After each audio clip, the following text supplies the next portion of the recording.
Curious what happens to your brain when you use ChatGPT? Well, today's your lucky day because MIT did a brain scan about it, and you're going to want to sit down for this one. MIT just ran the first ever brain scan study on ChatGPT users over a 4-month period of time, and the results are shocking. The study took people and put them into 3 groups. One group was told to write essays only using ChatGPT. Another group was told not to use AI at all when writing their studies. This means they could only use their brain. And the last group was told to start without any AI, but then go ahead and add it in later as needed. Now, all right, here we go.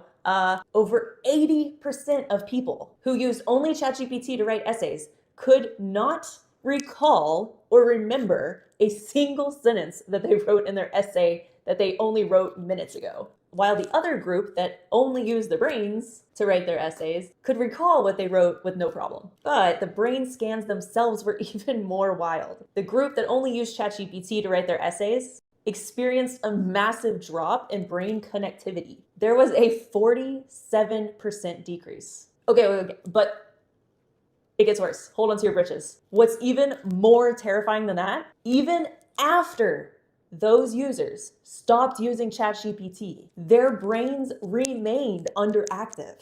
Researchers are actually calling this cognitive atrophy. Like when you have a skill, but then it starts to fade over time because you're not using it. I guess a smidge on the bright side, ChatGPT did make these people 60% more productive, but it also cut meaningful mental effort by 32%. In other words, it makes you more productive, but it also makes you think less. Okay, so who were the top performers? The group that started without any AI, only used their brain, but then later added in AI as needed. They had stronger memory, better brain activity, and ultimately higher essay scores. So the whole takeaway here isn't to avoid AI, it's to use it intentionally. How and when you use it matters.